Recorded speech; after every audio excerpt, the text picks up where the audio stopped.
Hi, I'm Mel Majoros. I am a 5-year cancer survivor. My blog, The Cancer Warrior, is one of the top 10 breast cancer blogs according to blogs.com. I'm here to bring a fresh, upbeat perspective to a topic that to some may seem scary. A positive mental attitude got me through my cancer, and I hope to share that with you. Today, I'm talking to Chris Geiger. He's a writer that I've met probably on Facebook, never in person. And he is a 20-year Non Hodgkins Lymphoma survivor this month. And he's here to talk about his writing. He has a new book and just pretty much everything. It's very interesting. How are you today, Chris? I'm very well, thank you. Thank you for having me on. Oh, you're welcome. Well, once I see you have a book with a whole bunch of cancer survivor stories, I jump right on it. Even though I was sadly left out, but I'm expecting to be in the next issue, but we can talk about that later.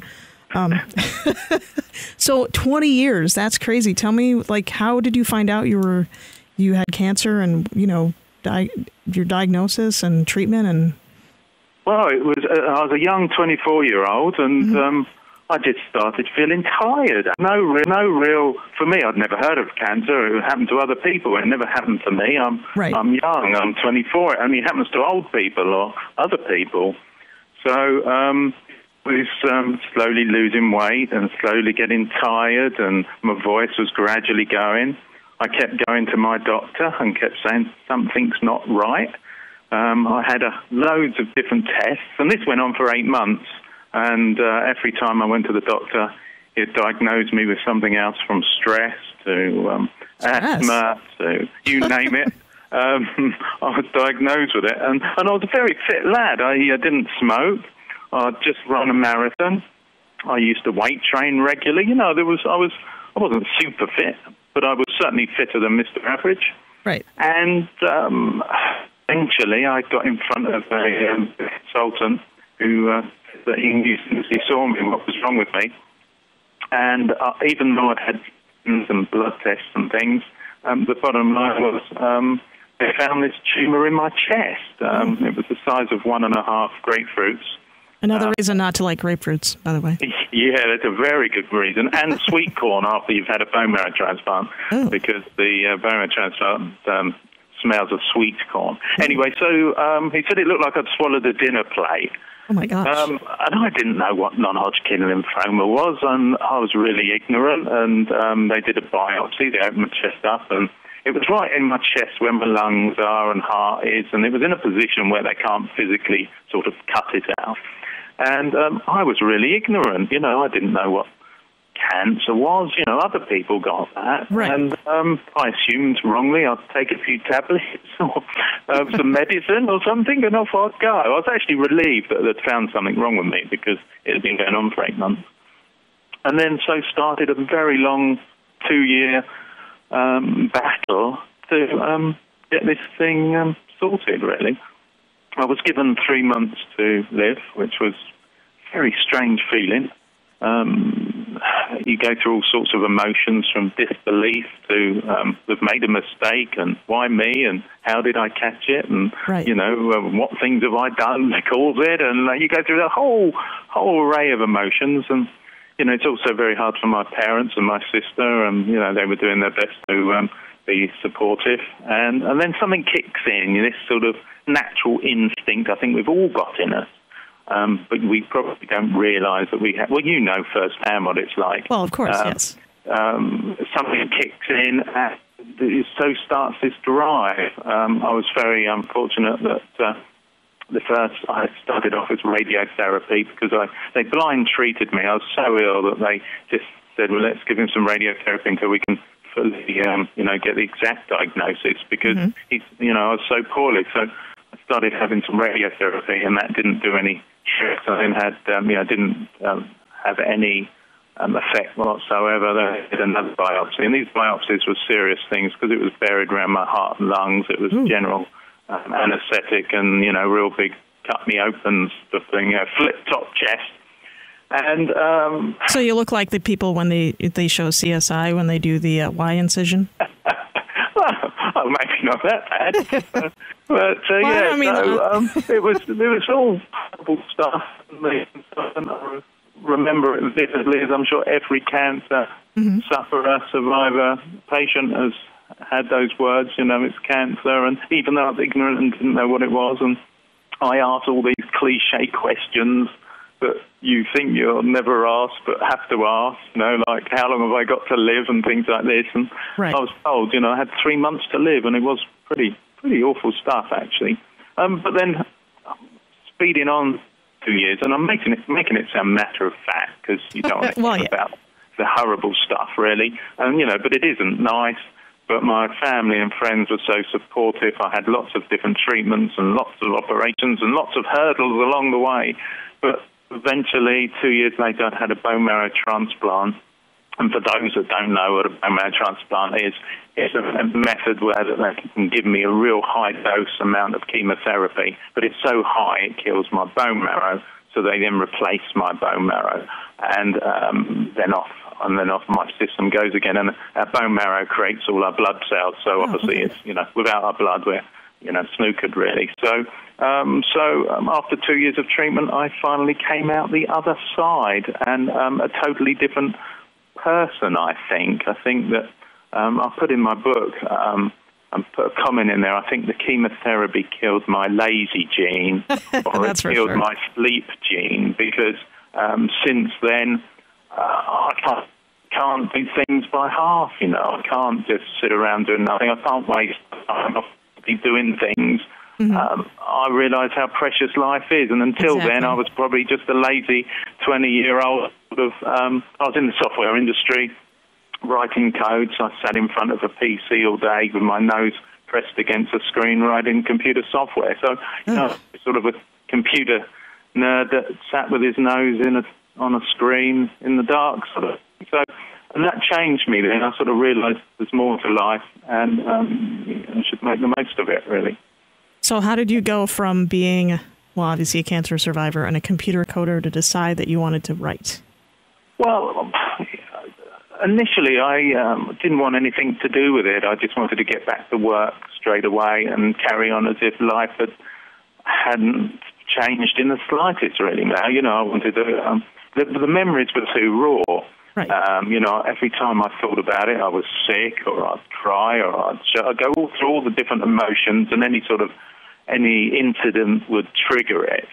And, I tried to avoid it, really. And then just slowly, it's true what they say, time heals. And then slowly you get used to that, and you go through a period of paranoia, or I did. I was convinced that I was ill. Every time my toe ached or my finger ached, I was convinced it was coming back. Oh, yes. But you go through all those strange feelings. But eventually, you sort of, I never say you forget about it, but you manage to push it to a part of your brain, to a part of your mind where it's not dominating you.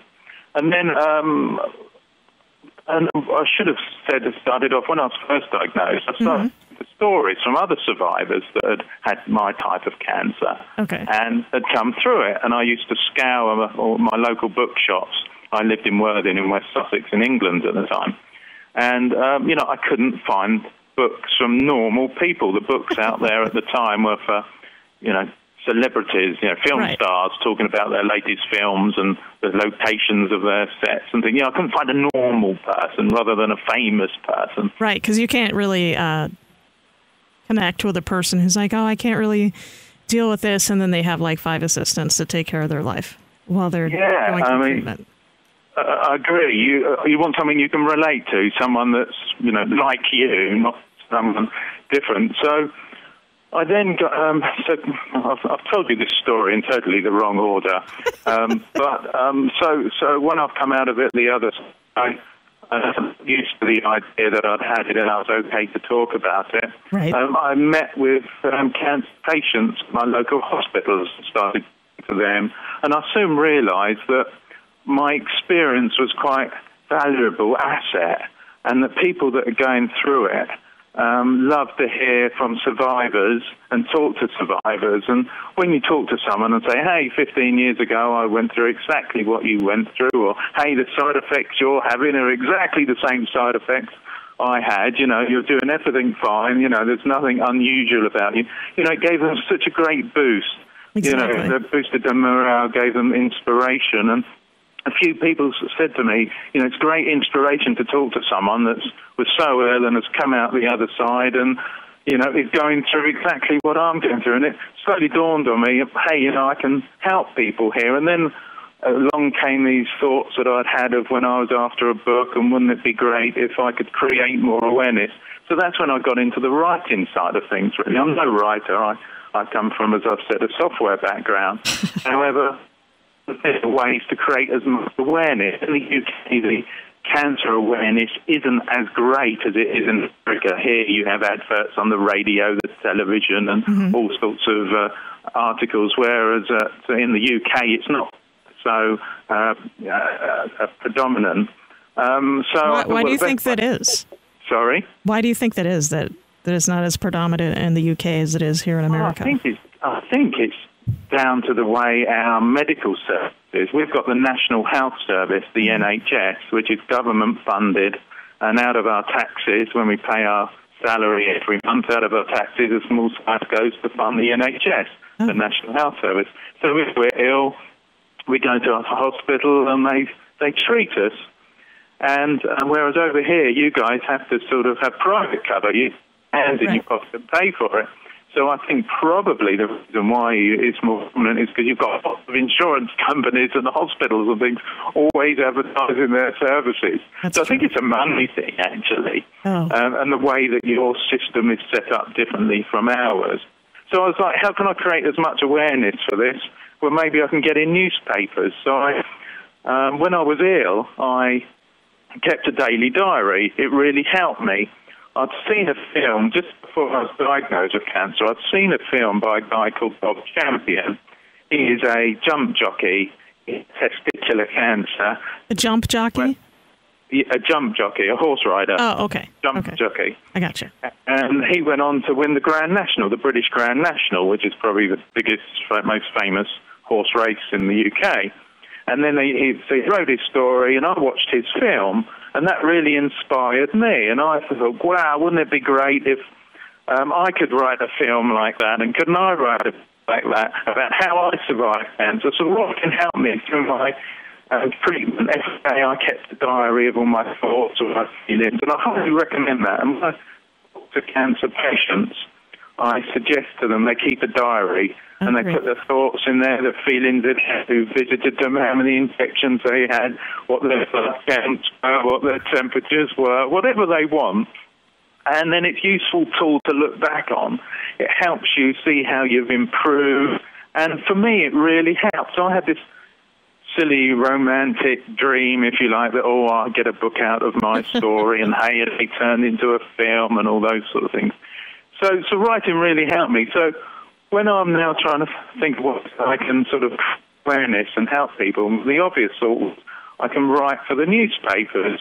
So I foolishly wrote to my local newspaper, hey, can I have a weekly column about cancer? And you can imagine they weren't too enthusiastic. Right. But I explained to them that, hey, it would be lovely, it would be funny, I'll crack a few jokes. So I sent in a few sample columns, and they loved it, and I was really shocked. But they loved it, and it sort of snowballed. And I wrote about cancer, but in a light-hearted way. I wrote one about a prostate examination. A what examination?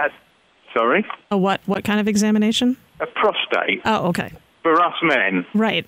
I just didn't hear what you said. I've never had one before, but I talked about how it was done and what was involved and what the nurse did, and I was worried how she'd lose her wedding. It was all tongue-in-cheek, but the idea was to get the message over about how men over 45 should be regularly checked. Right. And then I did a similar one about how I was on a beach watching all these pretty girls sunbathing and they were getting sunburned. So again, it was a funny story, but getting the message over about skin cancer and how you should put lots of lotion on. So it was those sort of things. So it was light-hearted, humorous, however, getting a message across. Right, because I think when a lot of people, at least prior to, I would say, in the last 5 years, would think about people who write about cancer, they would think, oh, woe is me. And, you'd picture the Lifetime movie The Week, which should be like, oh, the lady has a perfect life, and then she gets cancer, and then everything just snowballs downhill from there. Yeah. And that's not how it is. No, you're exactly right. So, strangely, these newspapers all seem to like my style, and I was getting feedback. So I started writing them more and more, and I ended up writing for lots of newspapers in the UK, both national and locally. Mm-hmm. And it was me, a little amateur, just playing at it in my bedroom at home. I was banging out these columns and thoroughly enjoying it. And I got entered in for an award, which was quite exciting. So I ended up, embarrassingly, winning the Columnist of the Year award. And I went to this nice presentation, and I won it, which was a complete shock and very embarrassing. I was doing this all voluntary, and there's surrounded by all these paid journalists and paid professionals. And I go away, little me who's just doing this as a hobby to create some awareness, wins the award. So that was amazing. And then I got a Guinness World Record for my newspaper column. I did one on World Cancer Day, which was in February last year. And I got that into hundreds of newspapers. But it was very strict. Guinness was very strict in terms of the size of the article, the size of the circulation of the paper, a whole mishmash of rules. So it went into hundreds, but because of the terms and the conditions of the things, unfortunately, and the time it took me to submit the application, not all the papers that it counted, but it didn't really matter. The point was I was trying to create awareness. Right. So writing has been my thing. So doing these columns and doing this world record, I got lots of stories in from other survivors. Great job, totally agree what you're doing. Here's my story. Awesome. And it sort of goes full circle. Here I am, and stories from other people to inspire and help me, and now I'm getting them all in from other survivors. So the columns and the Guinness World Record was a natural progression from the columns and the sort of world record. So I then had this. It was a struggle to begin with because, the dominant cancers, the breast, bowel, lung, the sort of four cancers that are probably the most prominent, which represent over half of all cancers. But I wanted a whole cross-section of different types of cancer so that there was a story in the book that people could relate to. So I then spent a bit of time appealing for different stories. So I got lots of different types. How many pages is the book? Well, it's it's just under 300 pages, maybe something pages. And I've got a guy in there who's got a colon cancer, and he used some real new radical treatment. He used the treatment called papillon treatment, which is effectively sort of direct radiotherapy, rather than just having it cut out. I've got a breast cancer story in there, and the woman used running as her method to relax. Oh, yeah. I've got a lady that was a big animal lover, and she was going through, she went the holistic approach, and she had some kittens at home, and so she had a cat at home that was expecting some kittens imminently. So she tells this story humorously about how she kept talking to her cat, telling it to hang on having its kittens until she was out of hospital. We've got a girl who's 10 years old at the time, Abby. She had a brain tumor. She's now 23 now. And we've got a lovely story from a young lad. He was it's written from his mum's perspective, and she gave him an electric keyboard while he was in hospital to keep him occupied. And it transpires he's got some natural sort of musical talent that they didn't know he had, and he could just hear a tune and then be able to interpret that and play it on the keyboard without music. And he then went on to win the Musician of the Year award. We've got some amazing guys in there. We've got a guy in there who's got testicular cancer. We've got a story from a guy who's talking about his daughter who had Non Hodgkins Lymphoma. There's a lady in there who's had spinal cancer, and there's a whole range. I've tried to go from some really rare ones to the common ones. Right. So there's a whole cross-section. And I know how much writing helped me, so I'm hoping that I can inspire people, a whole cross-section, and I'm hoping I can create this Cancer Survivors Club is the name of the book, the Cancer Survivors Club. And I'm hoping I can create this club and everyone's a member, and people that are going through it or touched by it, their friends or family, will read this and they can use writing as a way of helping them offload their feelings, and then make it their goal to get their story published in a future edition, really. Nice. That's the thinking behind the book. Sorry, am I talking too much here? No, not at all. Not at all. I was just going to ask you, did you self-publish? Did you take this to publishers and say, this is what I have? Because I know a lot of people, like you said, want to publish their story, but then you also think, playing devil's advocate, well, how many cancer survivor stories out there and what makes mine different than everyone else's? Yeah, that's very interesting. So I did. I went to all the publishers, and they tell me, cancer, that's a depressing subject. The publishing industry is really tough. We don't want to talk about cancer. And then I was lucky enough to get an agent had seen some of my columns, and the agent went out there and couldn't find a publisher. And so for almost 2 years, I think, I can't remember when you and I first spoke. I think it was 2 years ago. Reading your brilliant story, and I think that must have been in the order of a couple of years ago. Yes. And then I found a publisher who was very enthusiastic about it, but got cold feet in the end. So I had a huge backlog then, and in the end, managed to, and I didn't want to go the self-publish route because of finances. Through the publisher I met, I found out who their printers were, the wholesalers were, the distributors were. So I've been quite entrepreneurial, and I've set up my own publishing company, and I've built relationships with the wholesalers, the distributors, the printers, the retailers, the Barnes and Nobles, the Amazons, the Waterstones, and they've got 1,000. You won't believe that it has been as hard to get this out as it has been to fight cancer. Oh, I'm sure. It's been an incredible journey to get this out, and it's just this second come out, I think, this week in the States, and it comes out in the UK couple of weeks' time. I think, and I'm now just busy trying to make people aware of it. I've been speaking to the cancer groups in the UK, and they've been they're going to be holding events. That's got 300 members getting together, where I can give them a talk and buy a copy of the book. Now, unfortunately, the book is not really a money-making exercise. Well, yeah.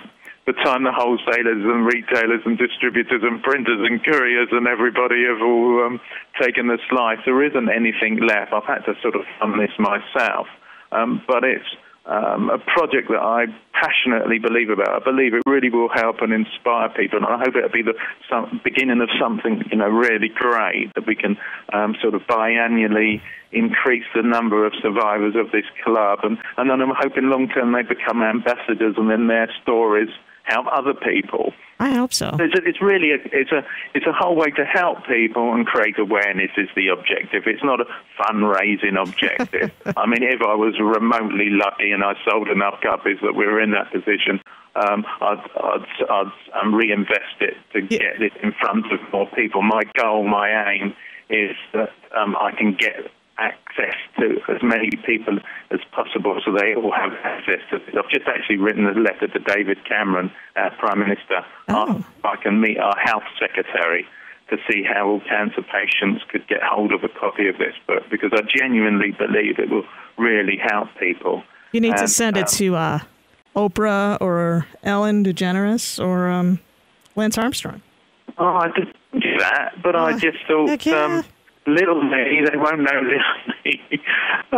Well, the worst they can say, the worst they can say is no, or not, or since it's Hollywood, babe. Yeah, you're they don't answer right. you, but still, it might just come across someone's desk at the right time.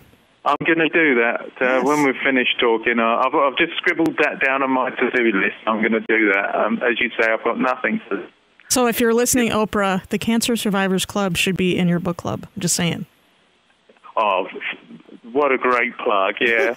I genuinely believe this will help so many people, and I just think you need goals. When you're going through your treatment, you need goals, you need targets, you need to think about life once you've become a survivor. Right. I've received lots of letters from people that have said, I've read your story, I've heard your story, I've started my treatment again.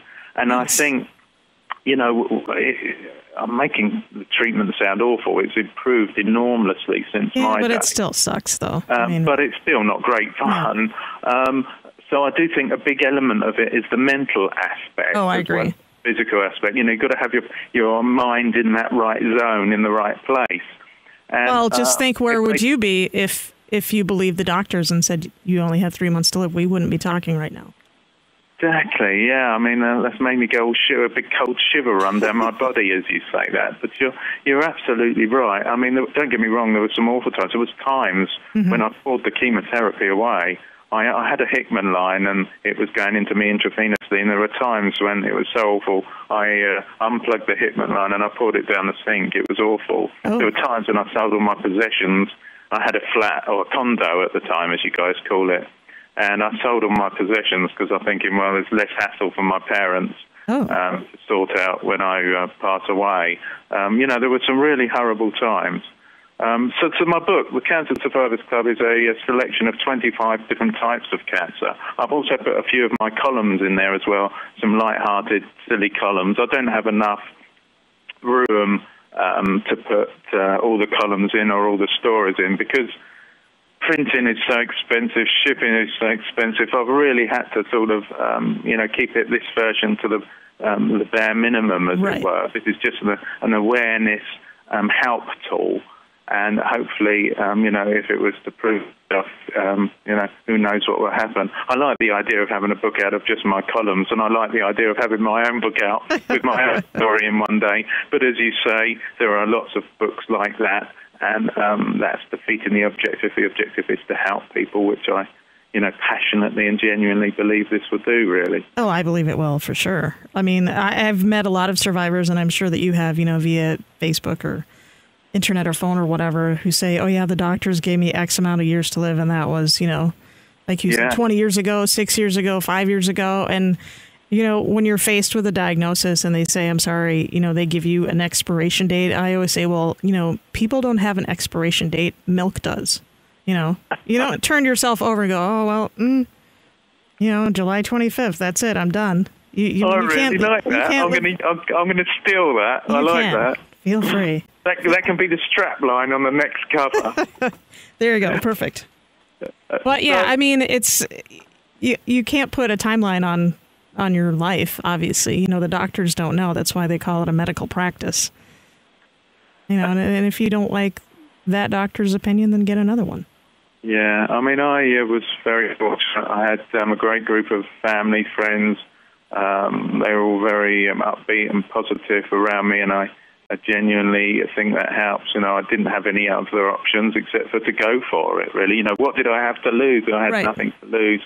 And the mental aspect is one of the bigger aspects which we don't read so much about. We give them brochures and leaflets telling us the side effects we can expect to experience with some of the treatments, and but they don't talk about mentally how you have to position yourself. And all we hear in the press, unfortunately, is the sadder stories. Right. Because they're the ones that sell the newspapers when a well-known person is sadly diagnosed.